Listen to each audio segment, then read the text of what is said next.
Praise road હું Stanley Macwan મારી YouTube channel Gujarati Bible સ્ટડીમાં તમારું સ્વાગત છે। મારી ચેનલને આજે અત્યારે આગળ તમે સબસ્ક્રાઈબ કરી લો અને ઈશ્વરના જ્ઞાનમાં તમે વધતા જાઓ। તમે ઈશ્વરમાં આવો, તમે પ્રભુનું જીવન સમર્પિત કરો એટલે તમારે ઘણું બધું છોડવું પડતું હોય છે।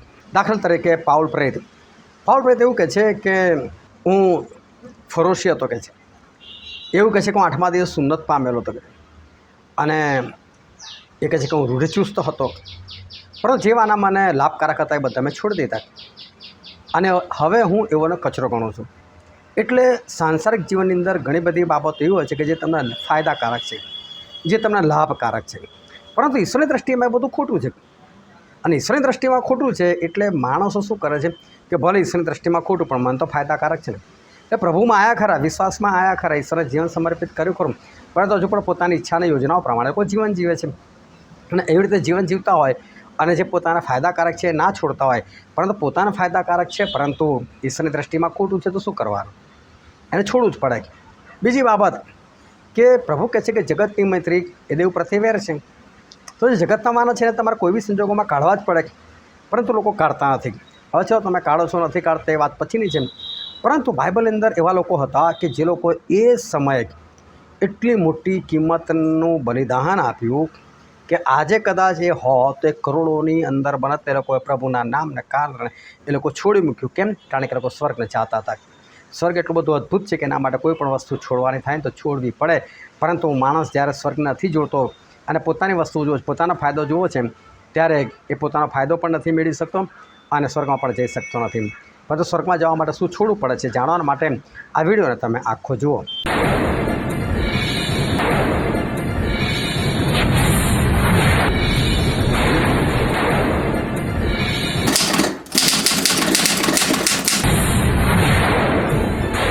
આજે છે તારીખ 27 ઓક્ટોબર 2025 સાલ, રોજે રોજ વોટ્સએપ પર 10 સવાલ પૂછવામાં આવે છે અને પ્રશ્નોની સમજૂતી આ રીતે બાઇબલથી આપવામાં આવે છે, વિડીયોથી આપવામાં આવે છે અને તમે આ વિડીયોને છેક સુધી જોજો।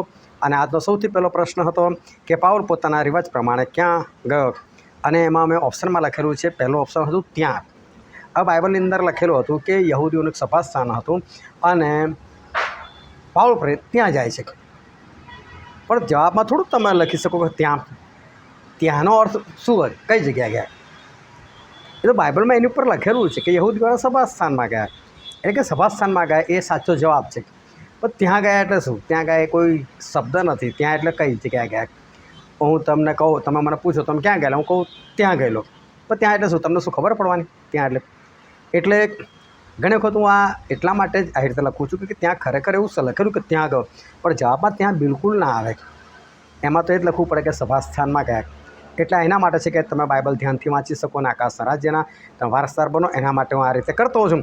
બીજો પ્રશ્ન છે કે ઈશ્વરનો એક દિવસ નિર્માણ કર્યો છે કે જે દિવસે તે પોતાના નિમેલા માણસ દ્વારા શું કરશે? એનો જવાબ છે જગતનો અદલ ઇન્સાફ, એટલે કે પ્રભુ આપણા જીવન સોંપેલું છે, ઈશ્વર તમને જીવન આપેલું છે। તમે જો ઘણી વખત તમે દવાખાને કોઈની ખબર જોવા ગયા હશો ને, તો આઈસીયુમાં હશે, એના મોઢા પર માસ્ક હશે, પેલું એનું ઓક્સિજનનું, હવે તમે એને જુઓ છો, તમે એની પાસે જ ઊભા છો, બોલો એ ઓક્સિજન નથી લઈ શકતો, તમે ઓક્સિજન લઈ શકો છો, તો શું એના માટે ઓક્સિજન નથી? શું એના નાક પાસે ઓક્સિજન નથી વહેતો? પણ છતાંય નથી લઈ શકતો, તમે લઈ શકો છો। આ ઓક્સિજન આપનાર કોણ? આ પ્રભુ છે, અને પ્રભુ ઓક્સિજન આપે છે ને તો એક દિવસ હિસાબ માગશે તમારી પાસે। ખબર પેલાને એક સિક્કો આપેલો તો એક સિક્કાનો હિસાબ નહોતો માગ્યો, કે ખાલી 5 વાળાનો હિસાબ માગ્યો, ખાલી 2 વાળાનો હિસાબ માગ્યો, 1 વાળાનો ના માગ્યો। તમારી પાસે બી ઈશ્વર કહેશે મેં તને ઓક્સિજન આપેલો, આખી જિંદગીથી આટલો ઓક્સિજન લીધું, ચાલ એનો મને હિસાબ આપ કે મારા માટે શું કર્યું। એમણે તમને આયુષ્ય આપ્યું છે, તમારું આયુષ્ય કદાચ 70 વર્ષ કે 80 વર્ષ જેટલું બી થાય એટલું, તો આયુષ્ય આપનાર એ છે, તો તમને પૂછશે કે ભાઈ મેં તને આટલું આયુષ્ય આપ્યું તો તે મારા માટે શું કર્યું। તમે જે બી નોકરી કરો, તમે ધંધો કરો, તમે જે બી કમાણી કરો છો, ભૂલી જજો તમે તમારી મહેનતથી આગળ આવ્યા છો। હા, મેં એવા માણસોને જોયા છે, એક એવો વ્યક્તિની વાત કરું કે જે IAS ઓફિસર થવા માગતો હતો ને જોરદાર હોશિયાર હતો, એના બાપની જમીન ગીરવે મૂકી અને પછી એ ભણવા ગયો, મગજ છટકી ગયું, ગાંડાની જેમ ફરે છે અત્યારે એના ગામમાં, તમારું મગજ ના છટકી ગયું તો એનો મતલબ ઈશ્વરની કૃપા છે, તમે સારું કમાઈ શકો છો, તમે કમાયા છો। ઈશ્વર માટે શું કર્યું? ઈશ્વર ચોક્કસ તમારી પાસે હિસાબ માગશે, એક એક વસ્તુનો હિસાબ માગવાના છે। માટે જીવન એવી રીતે જીવો કે જ્યારે પ્રભુ તમારી પાસે હિસાબ માગે ને ત્યારે તમે ખરા ઉતરી શકો. અને એક દિવસ ઈશ્વરે એવો નિર્માણ કરેલો છે કે પોતાના નિમેલા માણસ દ્વારા, એ માણસ બીજો કોઈ નહીં, પ્રભુ શ્રી કૃષ્ણ પોતે છે. અને દુનિયાનો, જગતનો અદલ ઇન્સાફ એટલે કે સાચો ન્યાય કરશે. એમને કોઈનાથી કોઈ લેવા દેવા નથી. જો દાઉદ રાજાએ ભૂલ કરીને તો દાઉદ રાજાની પાસેથી બદલો લીધો. મૂસાએ ભૂલ કરીને તો મૂસાની સાથે પણ બદલો લીધો. એ કોઈની પણ શરમ ભરતા નથી. ગમે તેવું ઓળખાણ હોય એ આંખની શરમ ભરતા નથી અને એ લાંચ રૂશ્વત લેતા નથી. અને માટે ધ્યાન રાખો, આપણે જવાબ આપવાનો છે એ પ્રમાણે જીવન જીવીએ. પછીનો પ્રશ્ન છે, જાદુગરોના પુસ્તકનું મૂલ્ય કેટલું થયું? હવે સમયમાં જાદુગરો બધા વિશ્વાસમાં આવ્યા. અને જાદુગરો વિશ્વાસમાં આવ્યા ને તો એ લોકોએ છે ને એ લોકોના પુસ્તકો બાળી નાખ્યા. જે જંતર મંતર મેલી વિદ્યા બધું શીખવાડતું હોય ને એ બધા પુસ્તકો લોકો બાળી નાખ્યા. અને પુસ્તકની કિંમત કેટલી થઈ ખબર? 25,000. આજથી લગભગ 1900થી 2000 વર્ષ પહેલાંની વાત કરું તમને. એ સમયે 25,000 તો આજના કેટલા થયા? આજે લોકો નથી છોડી શકતા બધી વસ્તુ. આજે માણસને જે પોતાને યોગ્ય લાગે છે, ફાયદાકારક છે, એ નથી છોડતા. ભાવને છોડી દીધું. એ ફરોશી હતા ને ફરોશી રહ્યા હોત તમને માન મળત, ઇજ્જત મળત, પૈસા મળત. પરંતુ જો એમણે બધું છોડી દીધું કે ના, મને પ્રભુએ જે જ્ઞાન આપ્યું છે એ પ્રમાણે આ જ્ઞાન તો બધું બેકાર છે, કચરો છે. આ તો ગમે એટલું કરોડોનું હોય તો પણ શું છે? અને માટે તમારી પાસે ગમે તે કરોડોની દોલત હોય પણ જો ઈશ્વર માટે ખોટી છે ને તો એને ફેંકી દેવી પડે. કેવી રીતે ઝાંખી દાણે કીધું કે હું મારી સંપત્તિનો અડધો ભાગ ગરીબોને આપી દઉં છું, જેની પાસેથી મેં અન્યાયથી પડાવી લીધું છે એને 4 ગણું પાછું આપીશ. સ્વર્ગમાં જવું છે, આ અન્યાયનું દ્રવ્ય ભેગું કરવું શું કામનું? ફેંકી દો એને. એ તમારી પાસે જો એવી કોઈ વસ્તુ છે જે ઈશ્વરને નથી પસંદ તો હું તમને કહું છું કે એને કાઢીને ફેંકી દેજો. કારણ કે એ વસ્તુ તમને સ્વર્ગમાં જવા માટે એ તમારા માટે જબરદસ્ત રૂકાવટ લઈને આવશે અને તમે સ્વર્ગમાં નહીં જઈ શકો. અને માટે જે કંઈ વસ્તુ જે ઈશ્વરને નથી પસંદ ને એને કાઢીને તમે ફેંકી દો.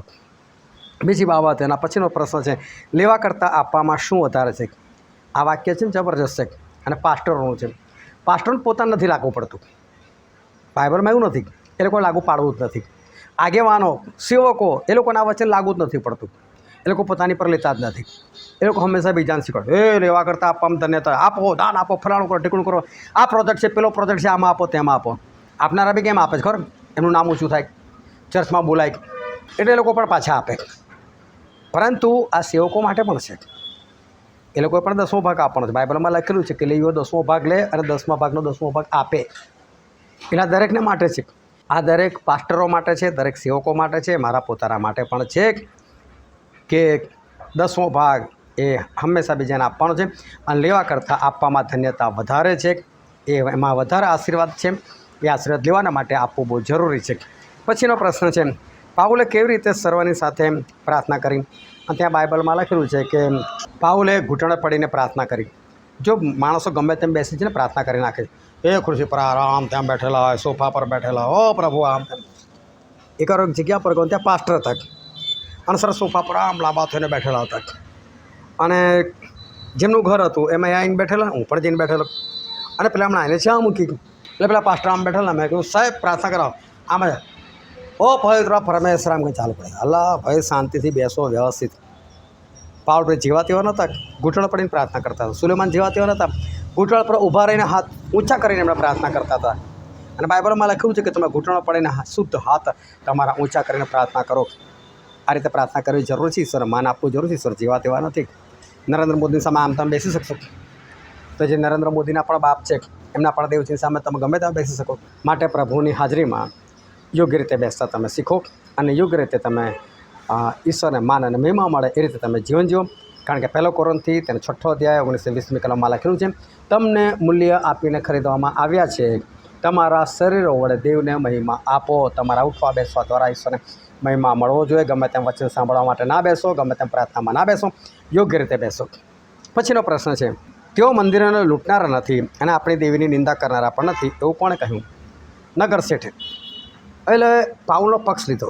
હવે ઘણા બધા લોકો શું કરે છે, અમારા દેવ આવા છે, તમારા કેવા છે, તમારો તો આમ કરે, તમારું પેલું કરે, ઠીકણું કરે છે. આ રીતે કરવાની કંઈ જરૂર નથી. મારી સાથે એક ભાઈ હતા, મારો મિત્ર હતો અને વિધર્મ્યતાનું હું એને ઈશ્વર રસ્તો ધીરે ધીરે દેખાડતો હતો. એક દિવસ એક સેવક આવી ગયા એટલે મને પૂછ્યું, ઠંડી ભાઈ આ કોણ છે? એટલે કહું મારો ખાસ મિત્ર છે અને આ ધર્મમાં છે. હે તમારા દેવતા આવો છે? એ તો આવું કરે તેવું કરે છે. બોલો પેલો ભાઈ મારે તે એ ભાઈને કશું જ ના બોલે સેવકને, એ તો થપ્પડો મારી દે. પણ તેણે મને પણ ત્યાર પછી કહી દીધું, જો ભાઈ હવે છે ને ધર્મની વાત આપણે નહીં કરવાની છે. આખો આત્મા મારા હાથમાંથી જતો રહ્યો. કોણ કેવું છે, કોનો દેવ કેવો છે તમારે કહેવાની જરૂર નથી, એને કોઈ નિંદા કરવાની જરૂર નથી. આપણે એક જ બાબત યાદ રાખવાની જરૂર છે કે મારા દેવ કેવા છે એ તમને કહી શકો છો કોઈને. એ કેટલા મહાન છે, કેવા દયાળુ છે, કેવા પરાક્રમી છે તમે કહી શકો છો. પણ કોણ કેવું છે, ખોટું છે એ જ કહેવાની આપણે જરૂર નથી. આપણે ખાલી આપણી લાઈન બતાવવાની કે મારી લાઈન કેટલી મોટી છે, બીજાની લાઈન નાની છે, મોટી છે, એનાથી આપણને કોઈ પણ મતલબ ના હોવો જોઈએ. આપણે નિંદા કરનારા ના હોવા જોઈએ, એવું પ્રભુ આપણને શીખવાડે છે. અને પાવલ પ્રેત એમાં ના હતા તો એમનો પક્ષ લેનારા લોકો ઊભા થયા. પછીનો પ્રશ્ન છે, અમે એ સંબંધી કોઈ બીજી વાર તારું સાંભળીશું. એ સંબંધી એટલે શાના સંબંધી? અને તો મોયેલાના પુનરુત્થાન સંબંધી. હવે શું થયું કે પાઉલને લોકો આ બધી વાતો કહેતા હતા, મોયેલાનું પુનરુત્થાન થાય છે એટલે કે થશે, આપણે જીવતા થઈશું, આપણે સ્વર્ગમાં જઈશું. પણ લોકોને આ વાત ભારે લાગી. એટલે શું કહે, એ તારું આ પછી કદી સાંભળીશું, ચાલો હમણાં આ વાત મૂકી દે. હવે તમે જો દુનિયા પર એટલી બધી મંડળીઓ છે ને કે દરેક મંડળીઓની અલગ અલગ માન્યતા છે. મેથોડિસ્ટ છે, CNI છે, સાલ્વેશન આર્મી છે, રોમન કેથલિક છે. પણ રોમન કેથલિક એટલે કે મરિયમને વધારે માનનારા, મરિયમને પવિત્ર માનનારા. પરંતુ ખરેખર મરિયમ પવિત્ર છે એવું આખા બાઇબલમાં કોઈ જગ્યાએ નથી લખ્યું. ના એ લોકો જે સંપૂર્ણ બાઇબલ વાપરે છે ના એમાં એવું લખેલું છે. મરિયમનું સ્વર્ગારોહણ થઈ ગયું એવું લોકો માને છે, પરંતુ એમના બાઇબલમાં પણ વાત નથી લખી. તમે મરિયમને પ્રાર્થના કરો અને એ મરિયમ આગળ પ્રભુ શુંને કહેશે ત્યારે તમારી પ્રાર્થના સાંભળવામાં આવશે, એવું એમના બાઇબલમાં પણ નથી લખ્યું, છતાં લોકો માને છે. એમના બાઇબલમાં પણ લખેલું છે કે મૃત્યુ પૂજા ના કરે, છતાં લોકો મૃત્યુ પૂજા કરે છે. હવે આવું એ લોકોને કહો ને તો ખોટું લાગી જાય. જા ભાઈ તું જા, પછી તારું સાંભળીશું. ભલે કદાચ મોડા પર ના કહે પણ માનવાના તો નથી, અને માનતા નથી તો પછી એમનો ખોટું કરે છે. મેથોડિસ્ટમાં જો નાના નાના બાળકોનું છાંટો આપીને છાંટ આમ પાડીને બાપ્તિસ્મા આપે. હવે એ લોકોને તમે કહો ભાઈ આ તમારું બાપ્તિસ્મા ખોટું છે, કુંડમાં આપો તો પણ ખોટું છે. એ લોકો માનવા તૈયાર નથી. જા ભાઈ પછી તારું સાંભળીશું. ભલે મોડા પર ના કહે પણ નથી માનતા, એનો મતલબ એ આ જ કહેવા માગે છે. તમે સાલ્વેશન આર્મીવાળાને કહો કે ભાઈ તમે બાપ્તિસ્મા કેમ ઉડાવી નાખ્યું, તો પ્રભુજન કેમ ઉડાવી નાખ્યું, તો કહે તમે લોકો ખોટી રીતે આપો છો, ફલાણું છે, ટીકડું છે, ગમે તે, પણ માનવા તૈયાર નહીં થાય. એટલે એમ કે ભાઈ તારું પછી સાંભળીશું. જ્યારે સત્ય કોઈ લોકો ને અને સત્યને ના માનવું હોય ને ત્યારે આ ઘટના બને છે. મારા મમ્મીના જીવનની વાત કરું તમને. એમનું 16 વર્ષે બાપ્તિસ્મા થયેલું, કુંડમાં થયેલું હતું. એ હતા બ્રધરન મંડળીની અંદર. હવે હું જ્યારે વિશ્વાસમાં મેં આ બધું જાણ્યું એટલે મેં મારા મમ્મીને કીધું, મમ્મી તમારું બાપ્તિસ્મા ખોટું છે, તમારે નદીના વહેતા પાણીમાં તમારે બાપ્તિસ્મા લેવું જોઈએ. અને તમારી જે ઉંમર હતી એ પણ ઉંમર ખોટી હતી. બાપ્તિસ્માની ખરી ઉંમર એ 20 વર્ષ છે. જો આ બધું તમારે જાણવું હોય ને તો આ વિડીયોને તમે જોજો. 1.5 કલાકનો છે, પણ તમારી જિંદગી બદલી નાખશે ને તમને નરકમાંથી સ્વર્ગના વારસદાર બનાવી નાખશે જો તમે માનશો તો. હા, એની અંદર આ બધું મેં ડિટેલમાં લખેલું છે, એટલે હું તમને અત્યારે ડિટેલમાં કશું જ નહીં કહું. પરંતુ બાપ્તિસ્માની ખરી ઉંમર છે એ 20 વર્ષ પછી. 20 વર્ષ પહેલાં તમે બાપ્તિસ્મા નથી લઈ શકતા એવું બાઇબલની અંદર સ્પષ્ટ. આ વિડીયો જોશો તમને ખબર પડશે. વિડીયો જોયા વગર બહેસ ના કરતા. હા, હું કોઈની સાથે પછી હું વાદ વિવાદ કરતો નથી, જવાબ જ નથી આપતો પછી. હા, આ વિડીયો જોજો, આખો જોજો, અને પછી પ્રશ્ન થાય તો મને કહેજો. એમાં કોઈ ભૂલ હોય તો પછી તમે મને કહી શકો છો. બાકી એમને તમે ખોટી રીતે વિરોધ ના કરશો. મારા મમ્મીએ મારી વાત ના માની. હવે મને મારા મમ્મીની ચિંતા કે મારા મમ્મી નરકમાં જાય તો કેવું લાગે. એટલે રોજ ઉઠીને પ્રાર્થના કરું, પ્રભુ જ્યાં સુધી મારા મમ્મી સાચું બાપ્તિસ્મા ના લે ત્યાં સુધી એમનું મરણ ના થવું જોઈએ.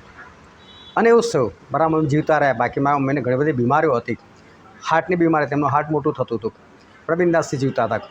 એક દિવસ મારે અમદાવાદ જવાનું હતું અને મારી અમદાવાદની સેવા ચાલતી હતી. દર ગુરુવારે હું નીકળી જાઉં અને ગુરુ શુક્ર મારો અમદાવાદમાં જાય અને પછી શનિવારે ત્યાંથી નીકળીને આણંદ વિદ્યાનગરે બધે ફરી અને રાત્રે 11 વાગે 12 વાગે હું શનિવારે આવતો હતો. એટલે ગુરુવારે નીકળું, પછી રવિવારે મારી મુલાકાત થઈ. તો મેં એક ચોપાનું છાપેલું હતું જેની અંદર બાપ્તિસ્માનું મેં શિક્ષણ લખેલું હતું. એ દિવસે મને શું થયું, તો મને પવિત્ર આત્માએ એક દોરવણી આપી. તો મેં મારા મમ્મીને ચોપાને આપી દીધું, લો મમ્મી આ વાંચજો, હું રવિવારે આવીશ ત્યારે વાત કરીશ. અને પછી જતો રહ્યો. હું જતો રહ્યો અને મારા મમ્મીએ વાંચ્યું. અને મારા મમ્મી વાંચ્યું. એ દિવસે એમને કોઈ કહેનાર નહોતું, કોઈ શીખવાડનાર નહોતું, પણ એમને પોતે બાઇબલ ખોલીને વાંચ્યું. તમે જુઓ કે જ્યારે કોઈ તમને કહે ને આ તમે આ ખોટું કરી રહ્યા છો, ત્યારે કે ગોપ્રમાણ, હા તું મને કહેનાર કોણ? એટલે પેલો ઘમંડ શેતાનો બાપ આવીને એવું માણસે કરી નાખે કે પેલો માનવા તૈયાર ના થાય. પણ એ વસ્તુ કદાચ લખેલું હોય ને ચૂપચાપ માને ને, ચૂપચાપ સાંભળે ને.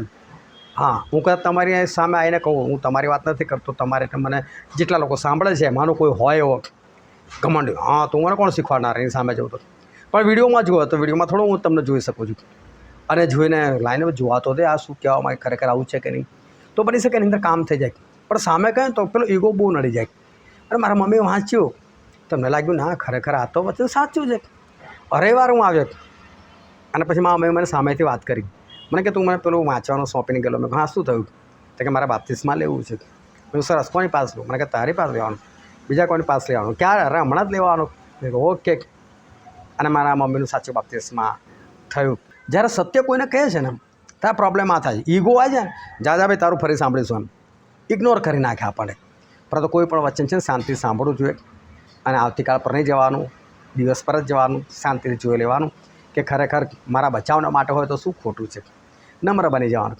પછીનો પ્રશ્ન છે, એપિકુરી તથા સ્ટોઇક મત માનનારા પંડિતો કોની સામે થયા? અને ત્યાં પાઉલની સામે.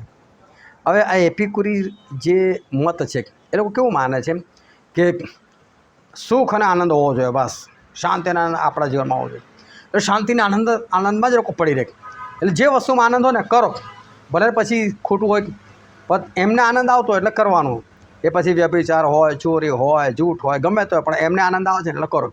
એટલે લોકોનું માનવું આ હતું, આનંદમાં જીવન જીવી નાખો, વાર્તા ખલાસ.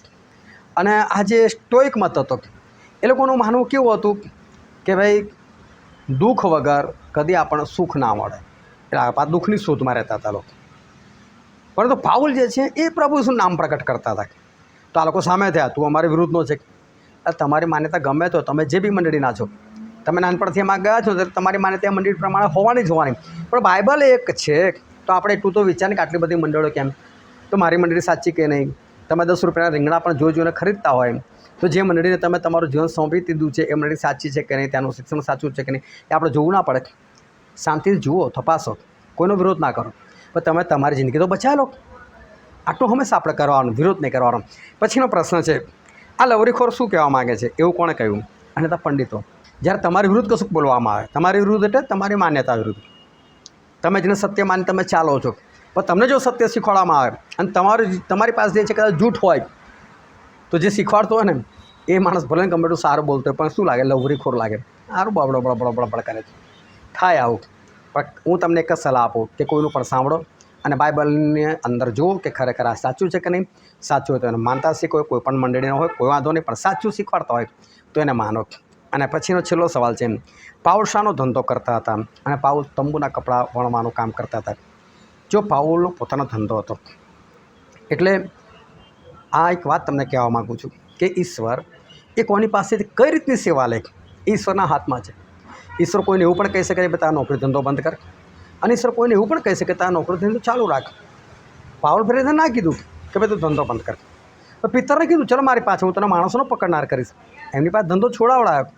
માથીને કીધું, એ લેવી, એ માથી બીજું નામ લેવી, અને તો દાણી હતા, દાણી ચોકી પર બેઠેલા, નોકરી ચાલુ નોકરી કીધું ચાલ ભાઈ છોડીને મારી પાસે ચાલ. તો આ પ્રભુની વાત છે. જો પ્રભુ કહે ને તો જ છોડવાનું, પ્રભુ ના કહે તો કદી નહીં છોડવાનું. હા, પ્રભુ ના કહે તમે છોડો ને તો પ્રભુની કોઈ જવાબદારી નથી તમારો પરિવાર ચલાવવાની. એમણે તમને નથી કીધું તમે છોડીને બેઠા છો, પ્રભુ કહે તો જ છોડવાનું. મને 2003માં ઈશ્વરે કીધું એપ્રિલ મહિનાની અંદર, અને ત્યારે મને 2 બાળકો હતા, અને ત્રીજો બાળક જન્મવાની તૈયારીમાં હતો. અને ત્યારે મને ઈશ્વરે કીધું કે તારો ધંધો બંધ કર. મારી સમયે 30,000 થી 35,000ની મહિનાની કમાણી હતી. 2003ની વાત તમને કરું, એ સમયે મારી કમાણી જોરદાર હતી. અને ત્યારે મને ઈશ્વરે ના પાડી કે બંધ કર, અને મેં બંધ કર્યું. તો મારા ટોટલ 4 બાળકો, 4 બાળકોને સારી રીતે ભણાવી શક્યો, કોઈ ટ્યુશન કરાવી શક્યો, અને સારી રીતે રહી શક્યો, ભાડા ભરી શક્યો, અહીંથી ત્યાં દોડાદોડ કરી શક્યો. કેમ? પ્રભુએ કીધું, તો પ્રભુની જવાબદારી હતી કે પૂરું કરવાની. પ્રભુએ મિસ્રમાંથી ઇઝરાયલ પુત્રોને આઝાદ કર્યા, તો રસ્તામાં પૂરું કર્યું એ લોકોનું. એ લોકોના કપડાંથી લઈને, બૂટ ચંપલથી લઈને, ખાવા પીવાથી લઈને બધી જવાબદારી પ્રભુએ નિભાવી. પણ પ્રભુએ ના કીધું ને તમે કરો ને, તો ભાઈ પ્રભુની જવાબદારી નથી. એટલે જોશમાં આવીને કદી નોકરી ધંધા બંધ નહીં કરવાના, પણ ઈશ્વર તમને કહે ને તો જ બંધ કરવાના. તો આ રીતે રોજ 10 સવાલ પૂછવામાં આવે છે, તમે એના જવાબ આપી શકો છો, તમે અમારી સાથે જોડાઈ શકો છો. શરત એટલી છે કે રોજ જવાબ આપવાનો છે, અને ચોક્કસ તમે આત્મિકતામાં વધશો, એ મારી ગેરંટી છે. જો તમે માનશો તો. સાંભળવાથી કશું થતું નથી, માનવાથી થાય છે. તો ઈશ્વર તમને આશીર્વાદ આપે. આમેન.